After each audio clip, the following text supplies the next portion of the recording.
You say that again for me? You mean about the taste of coffee? Yeah. Where's it come The from? taste of coffee, when I'm asked to describe it, it always brings to my mind a time when I was hunting horseback elk and had the foolishness to unlimber my trusty weapon from horseback and fire, whereupon the horse promptly lost its mind and deposited me, plus the saddle and the gun, in a bunch of cedar bushes that were nearby. And I wasn't hurt, perhaps scratched a little bit, dirtied, bloodied, only a little. And I got up and pawed my way out of this branch of willows and looked back up the side of the hill and on which they grew and meet the rest of the party. And I'm in my mouth at the time, I recall, was a mixture of things. A few rock stones, small stones, no doubt, and some needles, dry needles like from cedar or from pine, and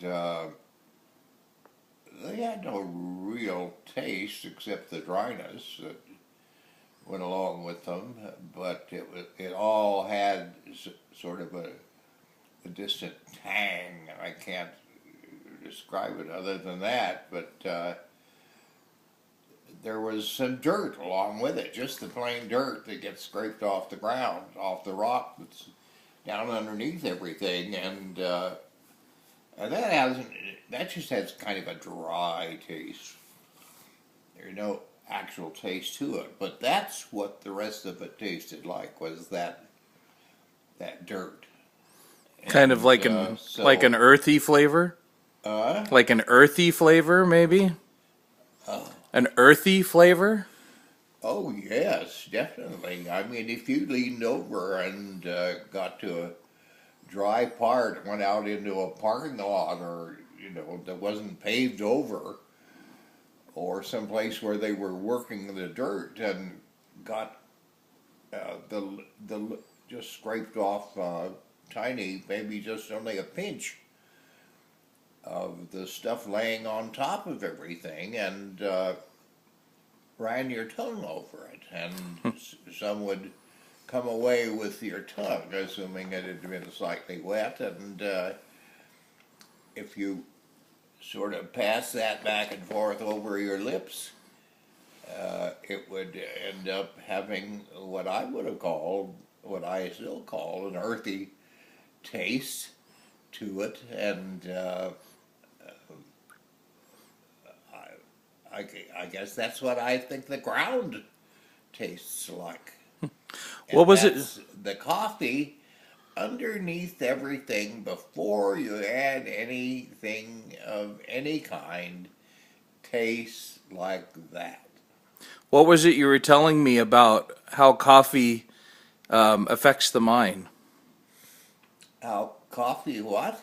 You were telling me about how coffee is what coffee is about. It's more about the. Coffee, yeah. Well, it's about what happens to you as a result of taking the coffee, sipping it, taking a spoonful, whatever, and beyond whether it burns you or what it does to the lining of your mouth, because of it, the other things that have been added, has a feeling of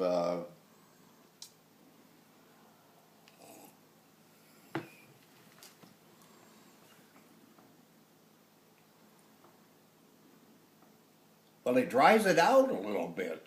The very first part of the nothing but coffee, no, no sugar, no creamer or dried creamer or anything like that is like that. It's dry in a liquid form. That's kind of hard to explain, but Well, what were you telling me about what coffee? It's not about drinking the coffee and what it does. yes, well, that's the important part. You don't know what coffee tastes like for at least 5, more likely 10, probably 15 or 20 minutes after you've had it. Because your heads will respond in certain ways to this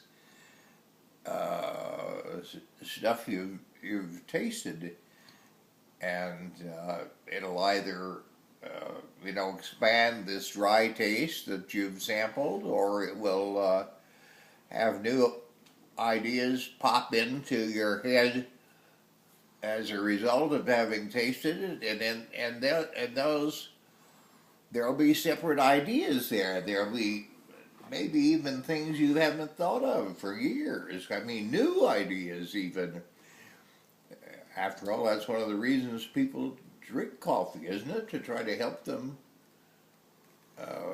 develop their ideas, to maybe even to get new ideas about the old ones, from the old ones. And that doesn't happen until after you've had the coffee. But it's significant. And